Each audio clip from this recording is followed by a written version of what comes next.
चिंतामणि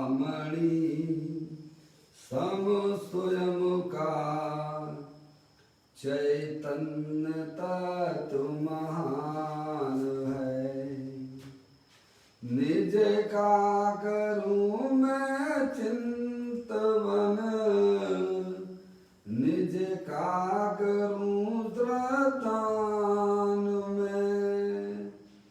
शुद्धात्मा ही देव है जो गुण अनंत निधान है। मैं स्वानुभव में देख लूं, आत्मा स्वयं भगवान है। मैं स्वानुभव में देख लूं, आत्मा स्वयं भगवान है। लम्युण जन्म वीरं अनंत वर्णान दंसन सावं भोक्ष्यामि नियम सारं केवली श्रुत केवली भणिदं नमो करो अनंत उत्कृष्ट दर्शन ज्ञानमय जिन वीर को कहूँ नियम सार सुकेवली श्रुत केवली पर कथित को। श्री नियम सार जी नामक यह परम आध्यात्मिक ग्रंथ स्वाध्याय हेतु यह विराजमान है। आज से 2000 वर्ष पहले इस महान पवित्र ग्रंथ की रचना आचार्य कुंद देव द्वारा इसी पवित्र भूमि पर की गई। इसके टीकाकार पदम प्रबंधधारी देव मनराज हैं। ग्रंथ का नाम नियम सार है। नियम से करने योग्य कार्य अपनी आत्मा में सम्यक दर्शन, सम्यक ज्ञान, सम्यक चारित्र रूपी निर्मल पर्याय, पवित्र पर्याय, मोक्ष मार्ग रूपी पर्याय प्रकट करना, क्योंकि वह स्वयं सुख स्वरूप है और अनंत सुख का कारण है।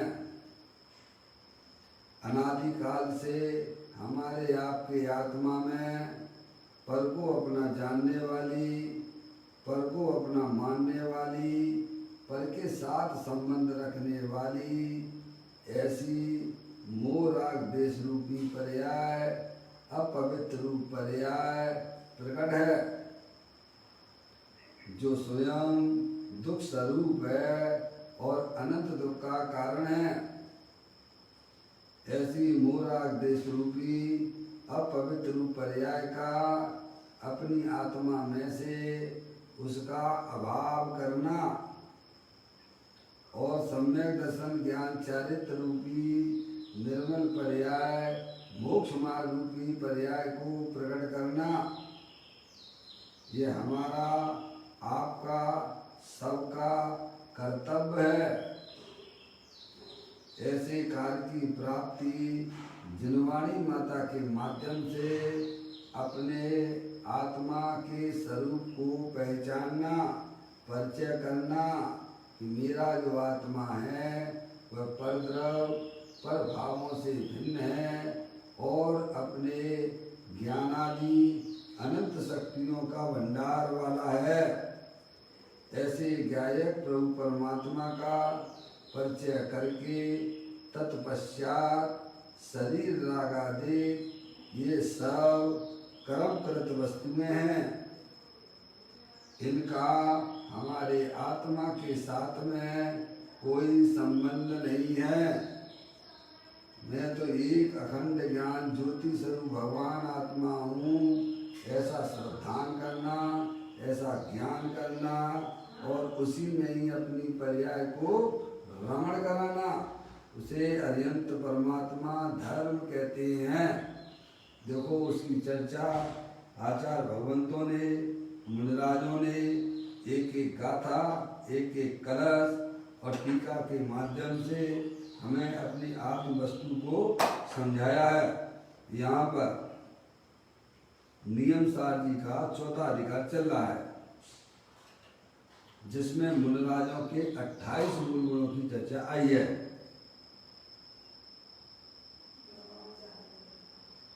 63 नंबर की गाथा में मुनिराज के ऐसा समिति की चर्चा है, जो हम आप पढ़ रहे हैं। उसका पाठ कर लेते हैं। आहार प्रास कुशोदले पर दत्त कृत कारित बिना, करते नहीं अनुमोदना मुनि समिति जिनके ऐषणा। मुनिराज को ऐषणा समिति कैसी होती है, उसकी चर्चा इस गाथा के अंदर आई है। मुनिराज जो हार लेते हैं वह शुद्ध जल हार आदि को ही ग्रहण करते हैं। 40 दोष रहित और 32 अंतराय रहित। और वह भोजन कैसा होना चाहिए कि दातार के द्वारा कृत कारित अनुमोदना के बिना वाला हो। मुनिराजों के लक्ष्य से अगर वह भोजन बनाया जाता है और अगर मुनिराज उसे ले लेते हैं तो वह आहार दोष सहित हो जाता है। इसीलिए मुनिराज नव कोटि से ऐसे आहार को नहीं लेते हैं। भैया देखो यहाँ कहते हैं आहार प्रासुक शुद्ध ले पर दत्त कृत कारित बिना। दाता जो होता है वह कृत कारित अनुमोदना के बिना वह हार बनाता है, समझ रहा है, शुद्ध हार बनाता है, समझ गए, अपने लिए बनाता है। मुनिराज को लक्ष्य करके भोजन नहीं बनाता है, समझ आए भैया। ऐसे श्रावक हुआ करते हैं, समझ नहीं आप। और अगर मुनिराज को लक्ष्य लेके जो चौका बनाया जाता है वह वास्तव में मुनिराज के लिए वह भोजन करने योग्य नहीं है। और मुनिराज अगर ले लेते हैं भैया तो दोनों ही दोषी हैं। ऐसा नहीं है कि दातार दोषी नहीं है, समझ में आया भैया। दातार भी उतना ही दोषी है जितना दोषी मुनिराज हैं, समझ में आया भैया। इसलिए आगम के विरुद्ध ना तो श्रावक अपनी क्रिया करें और ना ही मुनिराज करते हैं। देखिएगा ये चर्चा यहाँ की गई है, करते नहीं अनुमोदना मुनि, समझ गया है। उनको यह व्यवहार ऐसा समिति होती है। व्यवहार ऐसा समिति भी जब नाम प्राप्त करती है और निश्चय समिति के बिना, निश्चय ऐसा समिति के बिना व्यवहार ऐसा समिति भी नहीं होती। ये भी गजब की बात है भैया।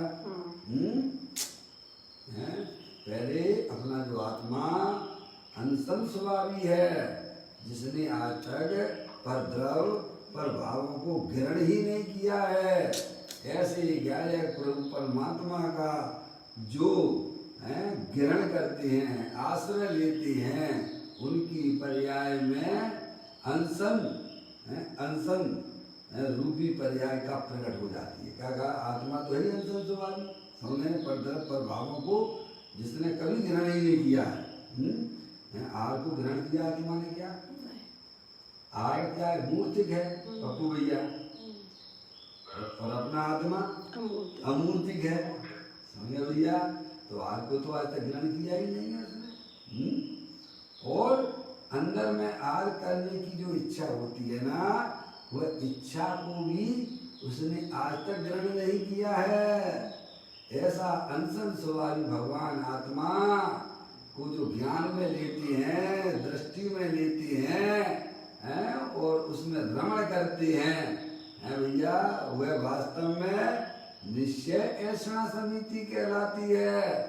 और जब तक मुनराज को पूर्ण वीतराग दशा की प्राप्ति नहीं हो जाती है पर्याय में, तब तक उनको हार लेने का विकल्प होता है। क्या भैया? और वह हार किस प्रकार का होता है, वह चर्चा इस गाथा के अंदर आई है भैया। उसे हमें बड़ी बारीकता से, गहराई से है भैया समझना चाहिए। आज यह गाथा आपकी पूरी होने जा रही है। बहुत दिन हो गए चलते हुए भैया।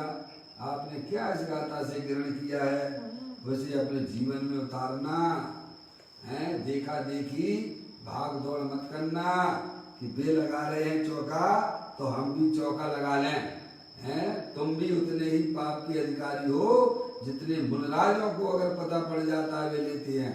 समझ में आया? यहाँ वस्तु स्वरूप की चलती है, यहाँ किसी भी पर द्रव्य की नहीं चलती है। समझ में आया? जो अरिहंत परमात्मा ने मार्ग बताया है वह मार्ग ही सच्चा मार्ग है। आप अपनी मनमानी मत कीजिए। आप जानकार हो, जानने वाले हो। प्रकृति ने तुम्हें ज्ञान का भंडार बनाया है। समझ में आया भैया? प्रकृति के विरुद्ध जो चलते हैं वो हमेशा दुखी रहते हैं। भैया हमें रहना तो उस प्रकृति के साथ में ही है। क्यों भैया? रहना है कि नहीं रहना है? अरे बोलो। मौसी, प्रकृति के साथ में रहना है कि नहीं रहना है? और प्रकृति के विरुद्ध अगर कार्य करोगे तो तुम सुखी नहीं हो सकते हो भाई। हाँ, ऐसी बात है। सुनना है भैया। इसीलिए ये धर्म ऐसा नहीं है, देखा देखी का नहीं है। बाहर से देख लिया, चलो भैया ये भी चौका लगा रहे, चलो अपन भी चौका लगा लें। मिथ्यात्व का पाप का बंध होता है। समझ में आती है? लोभ से, भय से, लज्जा से हैं भैया जो ऐसे मुनराजों को हार देते हैं जिनके जीवन में 28 मूल गुण नहीं है। क्या कहा भैया? समझ में आया? जिनके जीवन में 28 मूल गुण नहीं है आगम के अनुसार, वो अगर फिर भी हार आदि देते हैं तो उनके अंदर क्या परिणाम चलते हैं भैया वो स्वयं भी जानता है। केवली परमात्मा की तो बात ही नहीं करना। समझ में आया भैया? केवली परमात्मा तो सकल द्रव्य के गुण अनंत पर जाए अनंता, जाने एक ही काल केवली भगवंता। समझ में आया भैया? उनकी ज्ञानति में कोई भी ऐसा पदार्थ जो बाकी नहीं रहा है जिसे वे नहीं जानते हो। केवली भगवान ऐसा कोई भी द्रव्य, कोई भी गुण, अनंत गुण जिस हर द्रव्य के अंदर विद्वान है उन गुणों को भी जानते हैं और उनकी एक एक समय की पर्याय जो अनंत काल पहले हुई है उसको भी जानते हैं और अनंत काल बाद होने वाली पर्याय को भी जानते हैं। समझ में आया? ऐसे केवली भगवान का स्वरूप हुआ करता है। इसलिए भगवान जाने नहीं, भगवान तो सब जानते हैं। और तुम जो गलती कर रहे हो तुम्हारे भी ज्ञान में आ रही है। समझ में आया? इसलिए अपने आप को बहकाने की कोई जरूरत नहीं है। नहीं आता है तो आगम पढ़िए आप। कोई मना थोड़ो ना आपको। अब तो जानन हार होना भैया, तो जानिए ना। इस प्रकार की यह गाथा अपन ने कई दिनों से पढ़ी है और हमें व्यवस्थित तरीके से अपने बाहर की क्रियाएं, अपने परिणामों को समझते हुए आगे चलना है। ये ऐसा नहीं है भैया गंगा गए गंगादास और जमुना गए जमुनादास। समझ में आया भैया? यहाँ न्याय चलता है इस प्रकृति में, बस इतना हमारा कहना है। अब देखिएगा ये चर्चा अपनी चली रही है तो इस चर्चा के बीच में यहाँ पर पदम प्रबंधारी देव मुनराज जो टीका कर रहे हैं उसमें उन्होंने ये रेफरेंस भी दिया है। क्या भैया? गुणभद्राचार्य स्वामी की जो आत्मानुशासन ग्रंथ है उसका 225वें नंबर की श्लोक का यहाँ पर उनको यहाँ और प्रमाणित करते हुए आचार्य भगवंतों का देखो पहले भी का समय प्रवचन सार की 227वें नंबर की गाथा भी बताई थी इसी रेफरेंस में कि भगवान आत्मा कैसा है वो अपन ने पढ़ाई है। अब इसके साथ में 225वें नंबर का श्लोक आत्मानुशासन में जो आया है उसको भी अपन यहाँ देख रहे हैं, और आज ये लगभग ये गाथा पूरी हो जाएगी आपकी। पढ़ते हैं, पहले श्लोक पढ़ते हैं, इसका जो रेफरेंस के रूप में आया गुरु भद्राचार्य जी का आत्मानुशासन, बहुत बढ़िया ग्रंथ है भैया, हैं। समझ, उस ग्रंथ में इतनी सुंदर सुंदर बातें लिखी हुई हैं कि प्रभु कोई शॉर्टकट मार्ग है मोक्ष का कि नहीं, भगवान बनने का कोई शॉर्टकट मार्ग है कि नहीं, तो वो कहते हैं है, क्यों नहीं है शॉर्टकट मार्ग, समझ में आया भैया। अपने ध्यान में ऐसे बैठ जाइए भैया, अकेले में बैठ जाइए, ऐसा चिंतन कीजिए, ऐसा विचार कीजिए, आकिंचन स्वरूपो हम, मेरे आत्मा के अलावा मेरी कोई भी वस्तु मेरी नहीं है। इस भावना से जो बैठ जाते हैं एकांत में, उनको नियम से भगवान की पर्या प्रकट हो जाती है। क्या कहा भैया उन्होंने, हैं? मेरा भगवान आत्मा आकिंचन स्वरूप जो है, आज तक जिसने परद्रव पर भावों को ग्रहण नहीं किया है, ऐसी अंदर में जिनकी भावनाएं तीव्र चला करती हैं, वह नियम से वह भगवान की पर्याय प्रकट कर देता। समझ में है ना शॉर्टकट, बहुत सुंदर सुंदर बातें हैं उसमें। यह भी लिखा है उस आत्मानुशासन में, भैया मैं तो आपको थोड़ा थोड़ा उस ग्रंथ का परिचय दे रहा हूँ। उस ग्रंथ में यह भी लिखा है जो वर्तमान में दुखी हैं वे आगे दुखी रहेंगे, जो वर्तमान में जिनका आत्मा सुखरूप परिणमन कर रहा है उनका भविष्य भी बताते हैं कि वह आत्मा सुखरूप परिणमन करेगा। समझ में आया? तो अपन सोच लीजिए हमारा वर्तमान में आत्मा कैसा परिणमन कर रहा है। भाई साहब, आपको किसी अपना भविष्य किसी से पूछने की जाने की जरूरत भी नहीं है भैया। अगर आपका आत्मा पर के सहारे जिंदा है तो समझ लेना कि जिंदगी में पामरताई आने वाली है, दुख की पर्यायी तुम्हें मिलने वाली है। समझ गए भैया? कल मोदी ने भी एक बात कही थी भाई साहब, क्या कहा था, आत्मनिर्भरता है भैया। अब कोरोना वायरस आया है तो हमें बहुत कुछ सिखाता है कि आत्मनिर्भरता हमें होना चाहिए, है भैया। समझ रहे आप? तो आत्मनिर्भरता भाई साहब जब आती है जब तुम आत्मा के स्वरूप को समझोगे। समझ गया है? पराधीनता दुख रूप है। समझ, दुनिया भर का माल खरीदते रहो खरीदते रहो खरीदते रहो, है। अब वो तो बाकी इच्छा है देना तुम्हें बंद कर देगा तो क्या होगा तुम्हारा हमारा, दुखी होंगे। अरे बोलो, मैं दूसरे देशों से जो हमारे भारत में माल आता है और हम उसके आधार से ही बैठे हुए हैं, तो क्या आएगा, पराधीनता ही पराधीनता तो बनी रहेगी ना भाई साहब, क्योंकि वो दूसरों की द्वारा आ रहा है ना, हम दूसरों के आधार से बैठे हुए हैं ना, तो उसमें आत्मनिर्भरता कहाँ रही है। समझ नहीं आप? ऐसे ही हमें ज्ञानी समझाते हैं आत्मनिर्भरता धर्म है और पराधीनता वह दुख रूप है, वह धर्म नहीं हो सकता है। समझ नहीं आप? अपना चेतनेश्वर भगवान आत्मा जो ज्ञान आनंद मूर्ति स्वरूप है उसके आश्रय से उसके आश्रय से अपना जीवन जीना। समझ में आया? कब तक पराश्रित बैठ जाओ, भगवान हमारा कल्याण कर देना। भगवान किसी का कल्याण नहीं करते, ध्यान रखिएगा। भगवान किसी का कल्याण नहीं करते हैं। क्या? भगवान तो मोक्ष मार्ग बताने वाले हैं। चलना आपको सुमेर ही पड़ेगा। आज चलो काल चलो, चाहे अनंत काल बाद चलो, चलना हमें आपको सबको ही पड़ेगा। क्योंकि जब तक इस प्रकार की पर्याय हमारी आत्म सन्मुख नहीं होती है तब तक मोक्ष मार्ग का जन्म नहीं होता है। समझ में आई भैया? देखो यहाँ यह सुंदर बात करते हुए गुणभद्राचार्य कहते हैं इस गाथा के ऊपर, नियम नियम यम नियम और यम में तत्पर जो दे आदिक से चित निवृत्त, सब जीवों में अनुकंपा युक्त और समाधि दशा को प्राप्त। आरो मुक्त आर अल्प है निद्रा को है किया परास्त, पाया है अध्यात्म सार्थ क्लेशों का जाल समस्त है।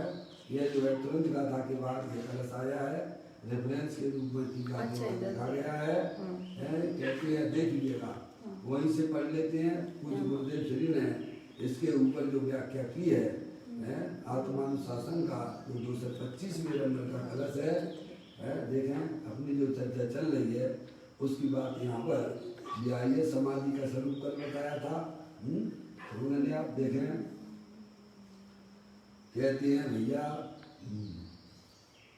समाधि का स्वरूप कल आपको पढ़ दिया था मन में। समाधि किसे कहती है?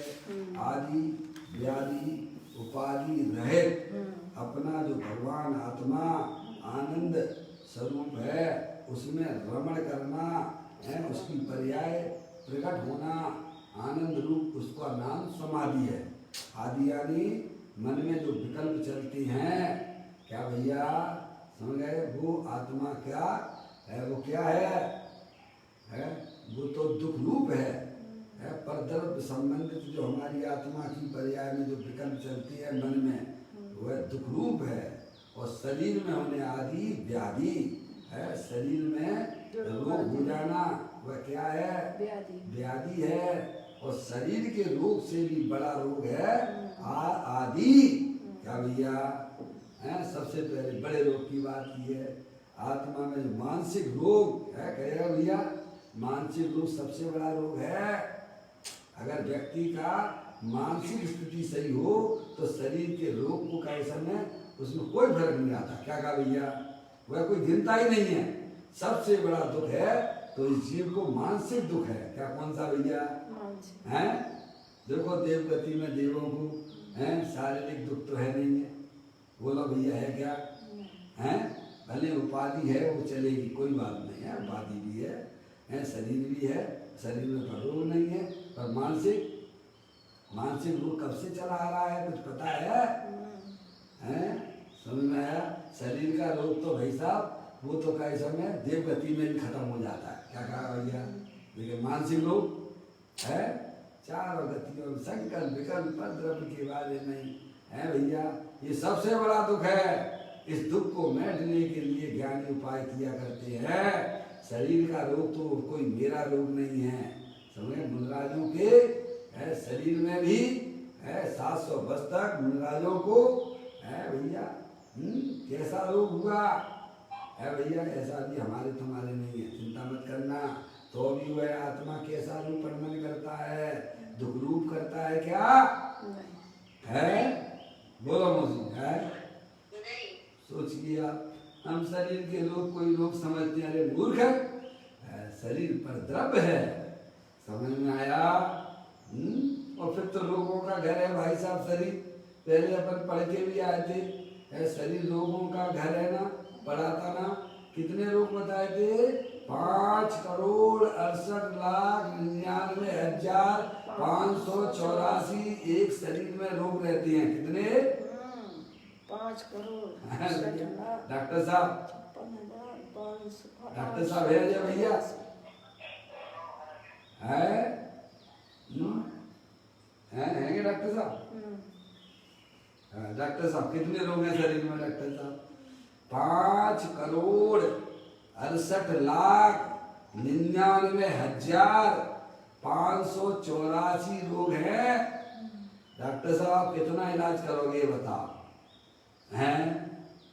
समझ में आया भैया? कितने करते होगे? 50-100 लोगों का इलाज करते होगे भाई साहब। है ये अरियंत परमात्मा सर्वज्ञ देव के द्वारा कही बात है भैया? समझ में आया? शरीर तो लोगों का घर है और आत्मा ज्ञानानंद मूर्ति स्वरूप है।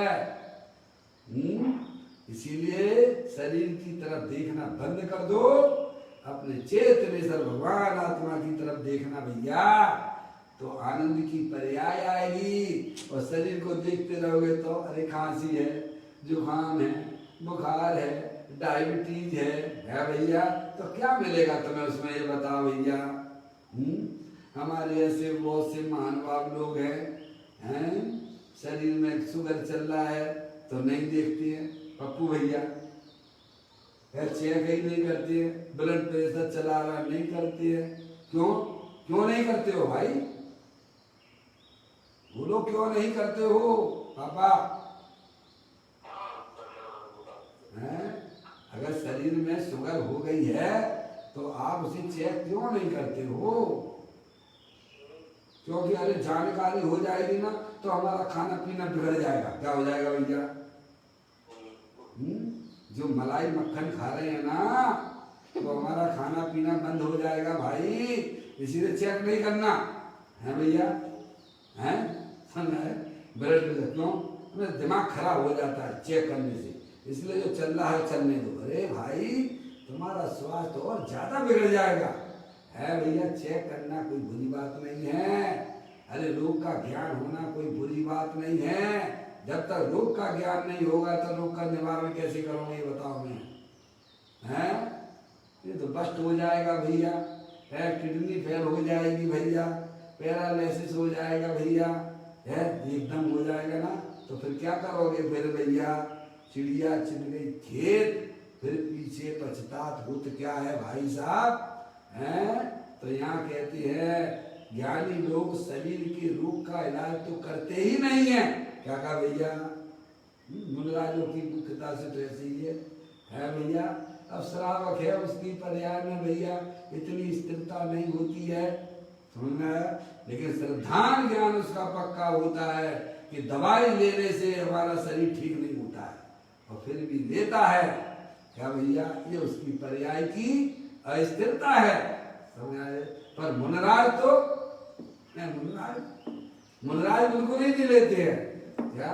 क्योंकि वे जानते हैं भाई साहब है प्रत्येक शरीर में जो रोग है उन रोगों की संख्या एक एक अत्यंत परमात्मा ने बताई है। कितने पप्पू भैया लोग हैं? 5,68,99,584 लोग हैं। अब किन किन को संभालोगे भाई साहब? कुछ जिंदगी खत्म हो जाएगी है, संभालते रहना। और तुम्हारे संभालने से भी संभलते भी नहीं है। क्या भैया? अंदर में एक है वेदनी कर्म का कर्म है और वह साता वेदनी और असाता वेदनी का कार्य करता है। अब ये ज्ञान तो हमें करना नहीं है भैया। निरंतर 24 घंटा भयभीत बने रहती कैसे? कोरोना वायरस से। अरे कोरोना वायरस तो जब तुम्हारे शरीर में जाएगा है, जब तुम्हारी असाता का उदय होगा। क्या कहा भैया? इतना ज्ञान है कि नहीं, श्रद्धा है कि नहीं है भैया? हमें कर्मों पे भी विश्वास नहीं है भैया। पैसा कमाने से पैसा नहीं आता है और शरीर का इलाज करने से भी शरीर के रोग जाते नहीं हैं। क्या भैया? ऐसा ज्ञानियों को श्रद्धान ज्ञान हुआ करता है, समझना है भैया। अरे ये शरीर में रोग आया है तो पाप के उदय से आया है कि पुण्य के उदय से आया है? पाप के उदय से है भैया। पाप के उदय से। बोलो ये हमको जो बाहर में वातावरण ऐसा मिला है, कोरोना वायरस का मिला है। अरे ऐसी जगह भाई भी है कि नहीं हिंदुस्तान में जहाँ कोरोना वायरस मिल है? क्या बोलो भैया? हैं? जहाँ ऐसी भी जगह हिंदुस्तान में है कि नहीं है जहाँ कोरोना वायरस बिल्कुल निल है? वहां भी इंसान है कि नहीं है? बोलो भैया। क्यों? क्योंकि उनका साता कर्म का उदय चल रहा है। ऐसा समझना है भैया। है हमारे पास में है तो हमें ये समझना चाहिए कि कोरोना वायरस जैसा रोग हमारे सामने आया है तो वो हमारे पाप का उदय है। और पाप का उदय क्यों आया?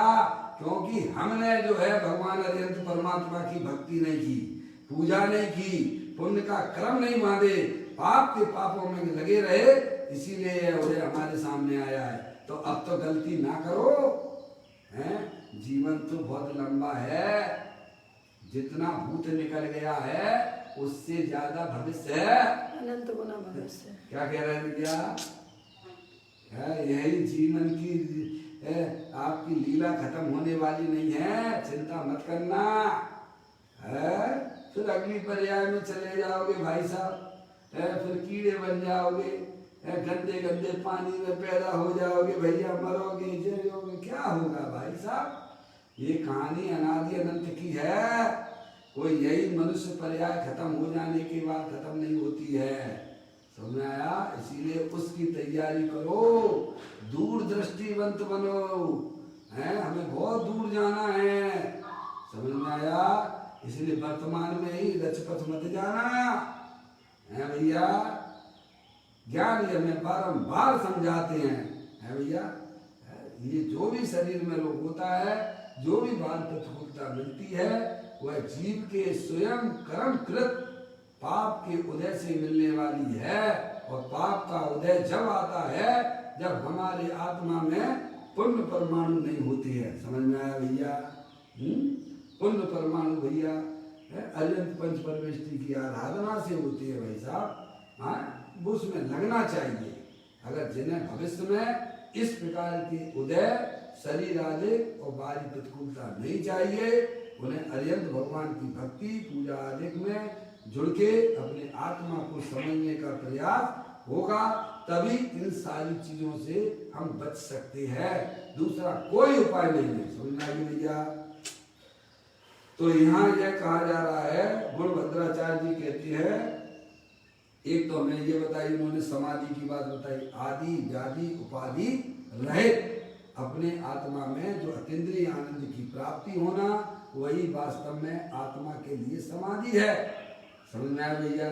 समाधि का मतलब ये नहीं होता है कि भाई साहब शरीर को सुखा देना, क्या कह रहे भैया, है कुछ खाना पीना नहीं, समझ गए आप, सब छोड़ देना है भैया, वो कोई समाधि नहीं है, समझ में आया भैया। तत्व ज्ञान के अभ्यास के द्वारा अपनी जो परिणति जो गैरमुखी हो रही है, उसे आदि व्याधि उपाधि से रहित होते हुए जो मानसिक दुख है वह काल्पनिक दुख है। हमने नाना प्रकार की अंदर में कल्पना कर रखते हैं, ऐसा होगा वैसा होगा, ऐसा कर लूं वैसा कर लूं। ज्ञानी कहते हैं तू ज्ञाता दृष्टा पुरुष है, तू परद्रव प्रभावों का कुछ नहीं कर सकता है, तू चेतनेश्वर भगवान आत्मा है, तू उसको पहचान जो परद्रव प्रभावों से भिन्न तीनों काल विद्यमान वस्तु है भैया। तो आदि यानी मानसिक विकल्प वो बहुत दुखरूप है। मन में देखो कैसे कैसे विकल्प हो जाते हैं। अपना बात अगर तुम दूसरे से ना कहो भैया, तो अंदर में कितनी पीड़ा होती है, बोलो होती है कि नहीं होती है भैया। अनुभव में तो आती होगी ना। नए आए हैं भाई साहब, अब क्या करें, उनकी शादी तो हो गई है क्या है, और जो है पति के घर में भी है। पप्पू भैया कुछ कह रहे हो क्या, पप्पू भैया कुछ कह रहे हो क्या।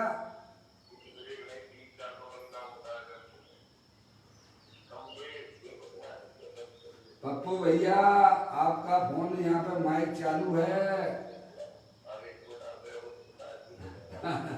क्या करूं, ये राग की दशाई कुछ ऐसी है, राग अंधा होता है, बहरा होता है। हमारा देखो पाप में मन लग जाता है तो फिर कैसा होता है भैया।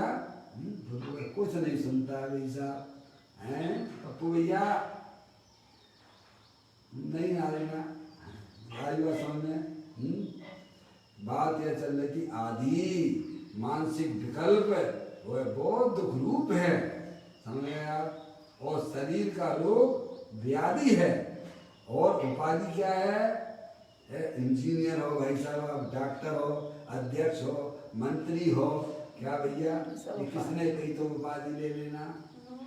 मुनराज आचार्य भगवंत है भैया, है आचार्य भगवंत होती है, उनके बहुत जो है कैसे में मुनि लोग होते हैं, लेकिन उन्हें भी अपना आत्म कल्याण करना हो तो मेरी आचार्य पद रूपी उपाधि को छोड़ के मुनि बनते हैं, सामान्य साधु हो जाते हैं। उपाधि पर लेके भाई साहब कोई भी निर्विकल्प नहीं हो सकता है, ध्यान रखिएगा। यहाँ आचार्य भगवंतों को भी सामान्य मुनि होना पड़ता है। क्या वे उपाधि को छोड़कर, और हम तो पता नहीं कितनी दुनिया भर की उपाधि लगे बैठे, डॉक्टर साहब, और उस उपाधि में अपने आप को समझते क्या, मैं चौड़ा गली सकड़ी, मैं अध्यक्ष हूँ, मैं मंत्री हूँ, मैं इंजीनियर हूँ, मैं डॉक्टर हूँ, मैं करोड़पति हूँ, मैं रोड है क्या कहा भैया। ऐसी विविध प्रकार की जो उपाधियां लेके भैया कभी आत्मा में अनुभव नहीं होगा है, उनको भैया ब्रेक कर दीजिए बीच में से। मैं तो एक सामान्य एक आत्मा हूँ, जानने देखने वाला तत्व हूँ, समझ में भैया। ऐसे सारी आदि व्याधि उपाधि से रहित होता हुआ वह पर्याय अपने एक चेतनेश्वर भगवान आत्मा का जहाँ आश्रय लेती है, वहाँ पर्याय में होने वाले जो मानसिक दुख थे वे विलय को प्राप्त हो जाते हैं। क्या भैया, शरीर का दुख तो शरीर तो बलद्रव्य है, शरीर क्या है साहब, उसे आप कुछ नहीं कर सकते हो। हाँ, मानसिक विकल्प है, मानसिक विकल्प जो सबसे बड़ा दुख है उसको मिटाने की एक ही मात्र दवाई है, वस्तु स्वरूप विचार के मन पावे विश्राम, रस स्वादत सुख उपजे अनुभव को नाम। या वस्तु स्वरूप विचार के मन पावे विश्राम, मन जो है अंदर में मानसिक विकल्प वे वस्तु स्वरूप का जब यथार्थ ज्ञान होता है भैया, सम्यक ज्ञान होता है, वहाँ वे सारे विकल्प जो है भाई साहब धराशायी होते हुए नजर आते हैं। ऐसी अंदर में चेतनेश्वर वस्तु विद्यमान है। हमें सब स्वरूप के ज्ञान करना चाहिए। ये विश्व की व्यवस्था कैसी है, एकांत भैया शरीर की क्रिया को अपनी क्रिया मान के हम समझ रहे भैया बहुत बड़ा धर्म कर लिया, कुछ भी धर्म नहीं है उसमें। समझ में आया भैया, तत्व ज्ञान कीजिए, तत्व का अभ्यास कीजिए। ताते जिनवर तत्व ताते जिनवर कथित तत्व अभ्यास कीजिए, संशय विभ्रम मोह त्याग आपको रख लीजिए। अंदर में होने वाले जो मोह राग देश के परिणाम है उनको भगाने का उपाय करना चाहिए। ऊपर से उनके ऊपर और गंदगी मत इकट्ठी करना। देखिए तो समाधि का स्वरूप कल्प करना है। ऐसा आत्मा हमारा इन पर्यायों में अनंत काल से यही करता चला आ रहा है भैया। या सोचने विचारने तक का तो समय ही नहीं है भाई साहब।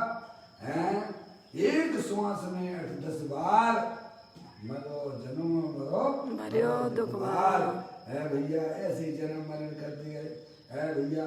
देखो महिलाएं हैं कहाँ किसको मिले गए भाई साहब, समझ में आया भैया। रसोई भी हमारी कैसी होना चाहिए ये भी चर्चा पहले आई थी भैया। कितने जीव सूक्ष्म राशि भी रहती है और चींटी वगैरह भी बहुत गजब का होता है। किचन भी है, जैनियों को देखना है तो सबसे पहले उनका किचन देखिए, उसके बाद वह जैनी समझ में आता है। और मंदिर समाज को देखना है तो उनका मंदिर देखिए तो समझ में आ जाता है कि यहाँ की समाज कैसी है। और जैनी की परख करना तो उसके किचन में जाके चले जाइए तो मालूम पड़ जाएगा ये जैनी कैसा है। समझ में आया भैया। तो कहते हैं कि मनुष्य होना जहाँ कठिन है वो चीज तो हमारे पास में आ गई है। बोलो है कि नहीं है? मनुष्य पर्याय में है। दुर्लभ लई जो चिंतामणि त्यों पर्याय लई दृष्टनि है। या 2 इंद्रिय पर्याय मिलना भी भाई साहब बहुत कठिन है।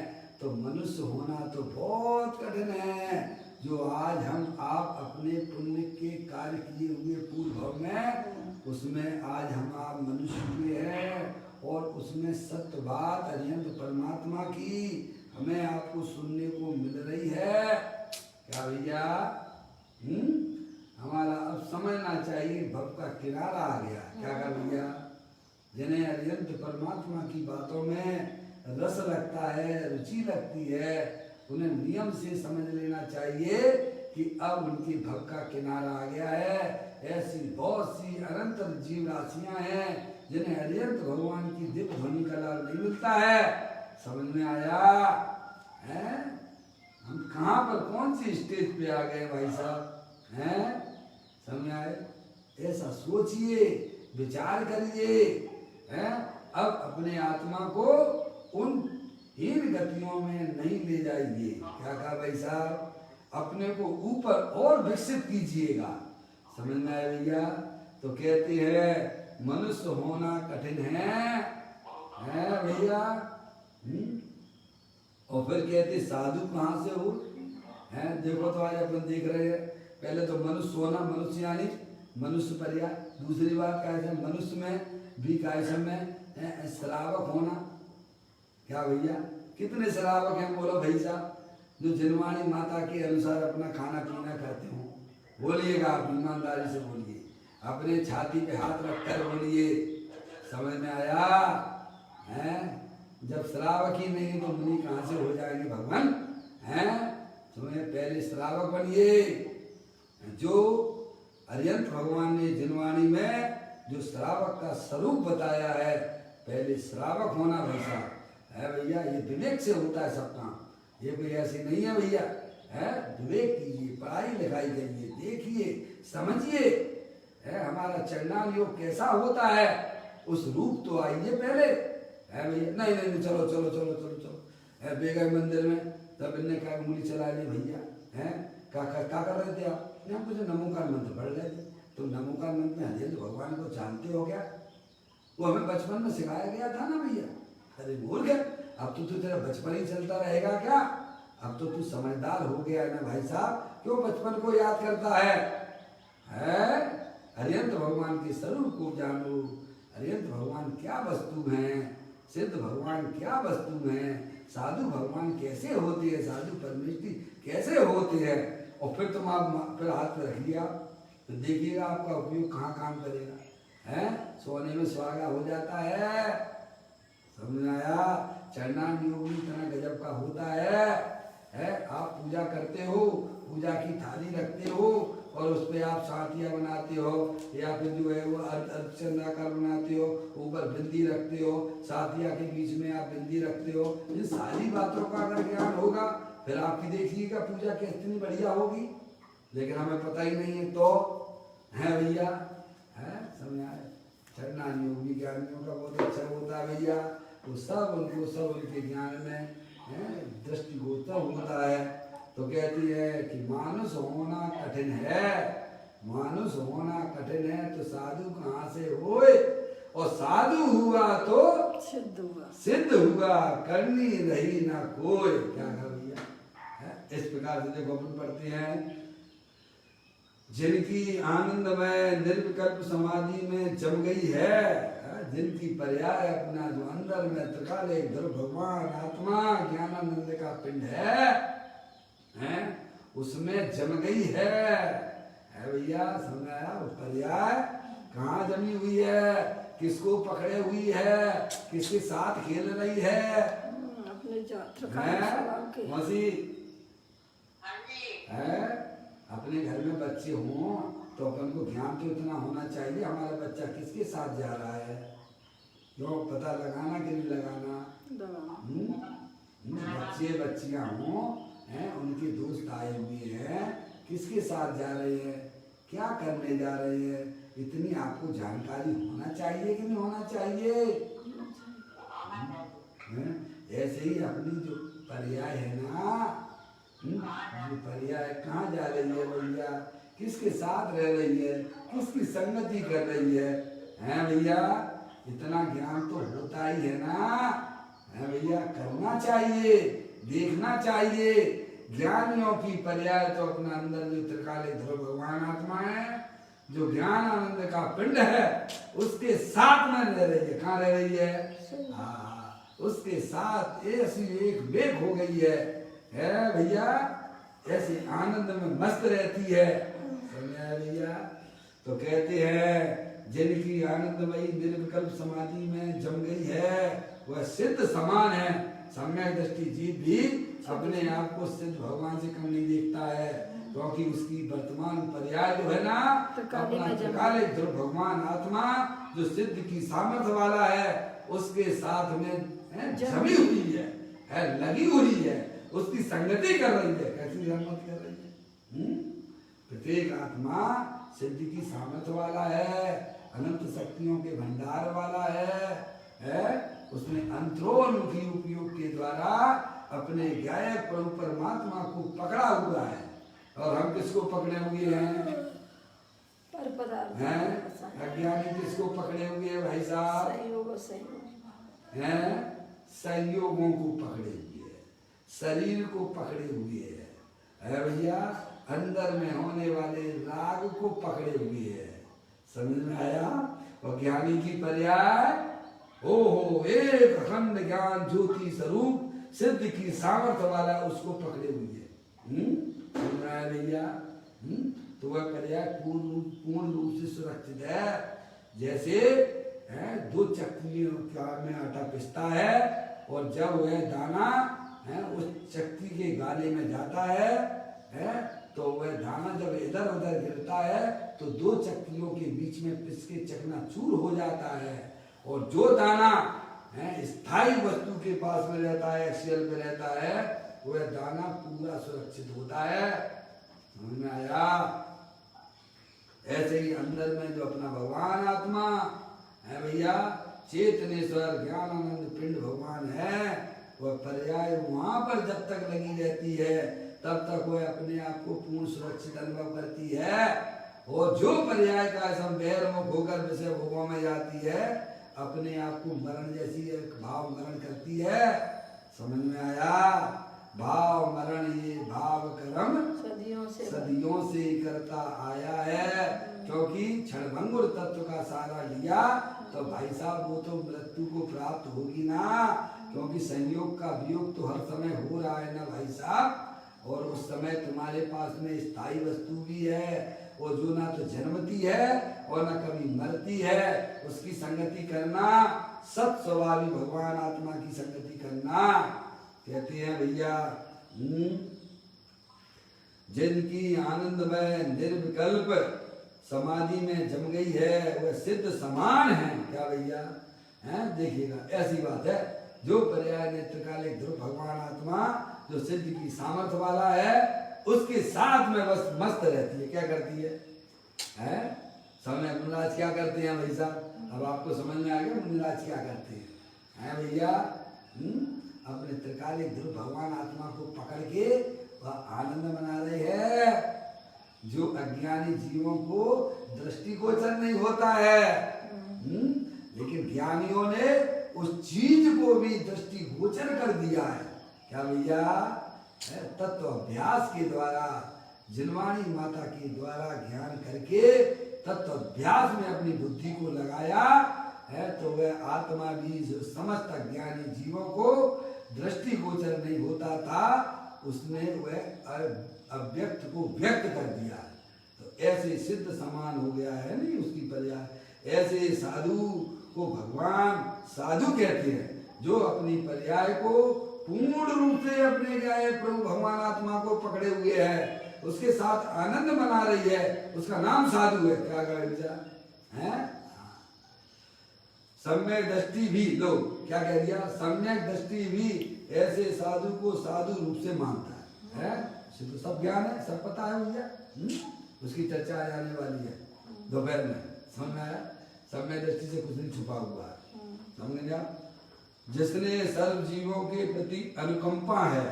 अब मैं पढ़ता हूँ, थोड़ा ध्यान दें।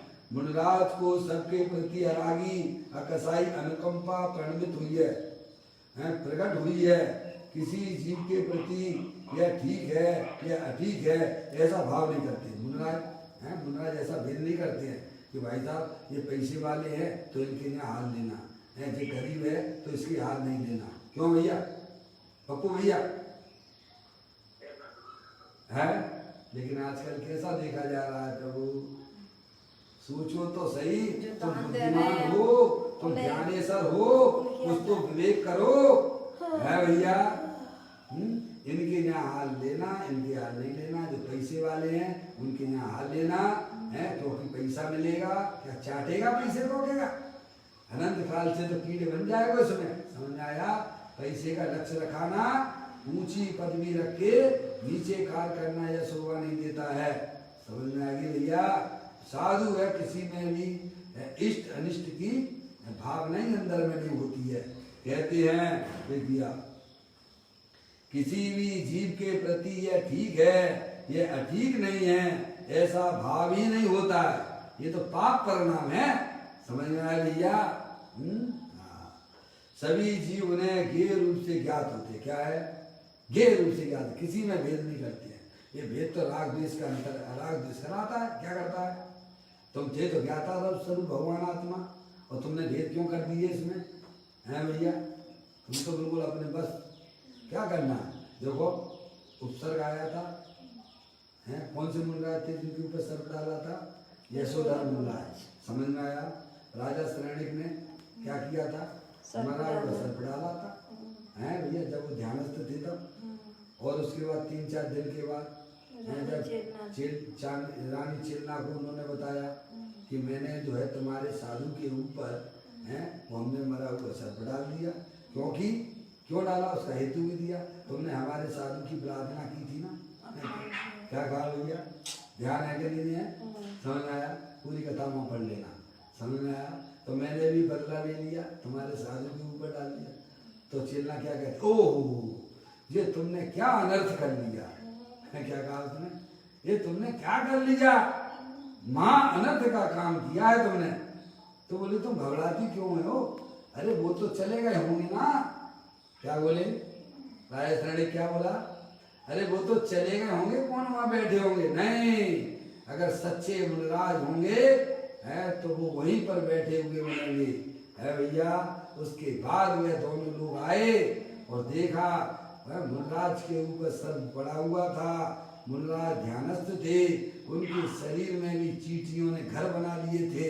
समझ में आया है? लेकिन वे टस से मस नहीं हुए और उपसर्ग निवारण करने के प्रति वाले के प्रति राग नहीं करते हैं और उपसर्ग करने वाले के प्रति द्वेष नहीं करते हैं। जैसे ही उनका उपसर्ग दूर हुआ, ध्यान बारण हुआ, ध्यान हटा। हाँ, तो उपसर्ग दूर हुआ तभी तो ध्यान से हटे।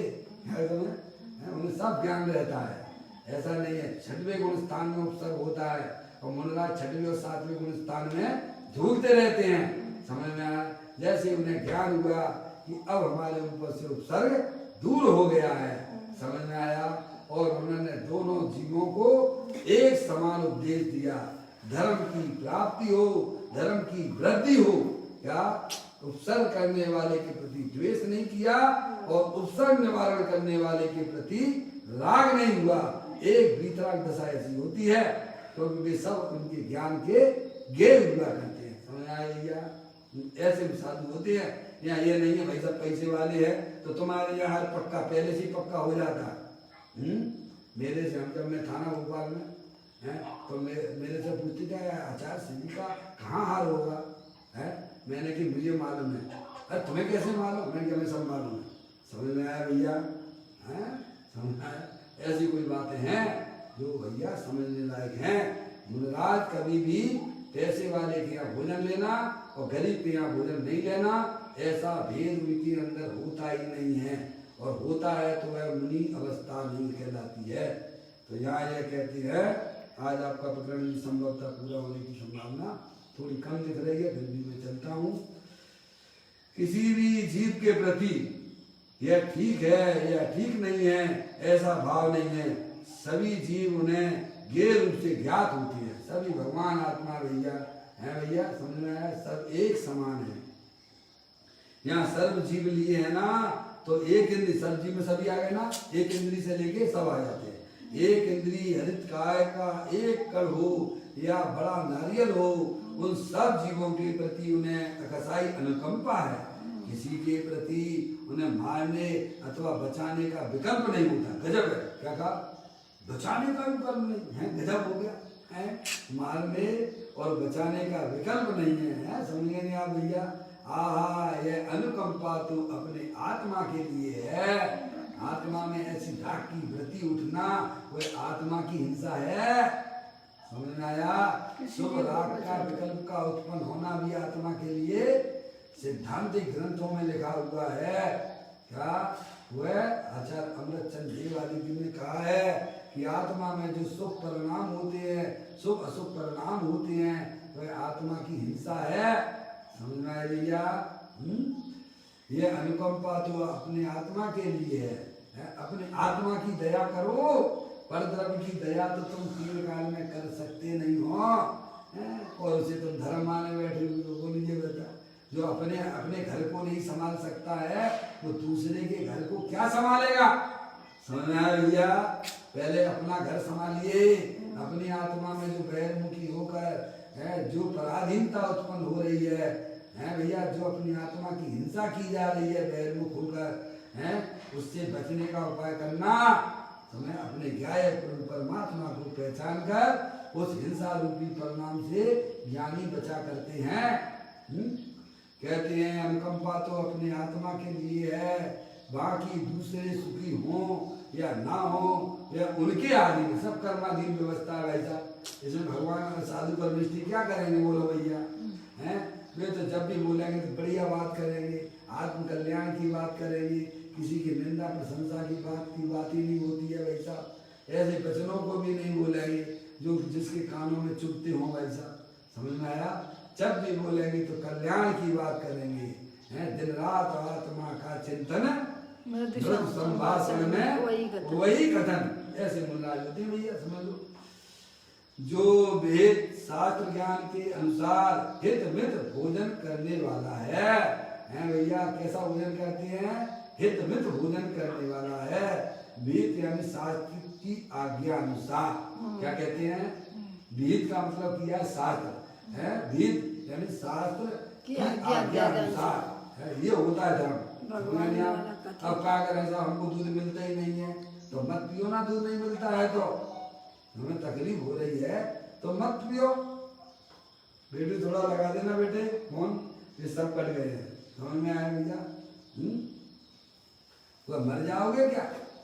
सीधी सिद्धांत वाली बात है। जो चीज आगम के अनुसार नहीं है उसे हमें बिल्कुल ग्रहण नहीं करना है, चाहे मर जाना। क्या भैया? देखो आपको पता ही होगा, वो भील था ना, है नहीं? उसने कैसे नियम दिया था। बेटो जरा फोन लगा दो। अरे भाई वो आ गई, लगा बेटे फोन लगा देना बेटे। नानी का तो हमने चालू कर दिया, लगा लो। वो था ना जिसने कौवे के मांस नहीं खाऊंगा, ध्यान है कि नहीं ध्यान है? कौन था? कौन था भैया? महावीर भगवान का जीव था। महावीर भगवान का जीव था ना भैया। उसने भील था ना, उसने लिया था मूलराज से, फिर मर गया। उसकी ऐसा ही रोग हुआ कि कौवा का मांस खाना। कहा कि भाई साहब जो है तुम्हें कौवे का मांस खाना पड़ेगा, और कौवे के मांस का उसने मूलराज ने त्याग करवाया था कि बस तुम हो तो भाई साहब ठीक है, तुम्हारी ऐसी स्वीकार शरीर की पर्यायगत योग्यता है, ठीक है, तुम जो है एक काम करो कि कौवे का मांस त्याग कर दो। क्या कर दो भैया? बाकी के मांस खाओ, कौवे का बाकी के सबको छोड़ दिया। कौवे का मांस नहीं खाना। लेकिन अंत में उसके शरीर की ऐसी स्थिति बनी तो फिर जो है बाहर के लोग कहने लगे, डॉक्टर वगैरह, कि भाई साहब कौवे के मांस तुम्हारे शरीर के लिए होगा। नहीं, मर जाऊंगा, लेकिन जो मैंने नियम मुनराज से लिया उसे मैं तोड़ने नहीं दूंगा। समझ गया? शरीर छूट गया, लेकिन उसने उसको अपने नियम को तोड़ा नहीं। ऐसे ही हमें भी अपनी पर्याय में ऐसा श्रद्धान हो, ज्ञान हो कि अपनी प्रवृत्ति शास्त्र के अनुसार करना, किसी की देखा देखी या भय से मत करना। समझ में आया भैया? हमारा शास्त्र क्या बोलता है वो बस आगे रखना। सबसे पहले कहते हैं शास्त्र की आज्ञा अनुसार भगवान द्वारा कथित हित अर्थात प्रमाद रागादि ना हो ऐसा भोजन ग्रहण करते हैं। श्रावक भी करता है और मुनिराज भी ऐसा ही करते हैं, तब व्यवस्था बनती है। समझ में आया भैया? ये सब है, इस जीवन में उतारना सब पुण्य का कारण होता है। अपनी कामों में कभी ना, समझ में आया भैया? 6 डाला भूमाई कुछ सहन करण, ये 6वीं डाल का 5 नंबर का है, 5वां श्लोक क्या वो समझ लेना। मुनि एक होती है जानने से, उसे अपना मानने से और उसमें अपनी परिणति लीन करने से, वह पर्याय में ज्ञान आनंद की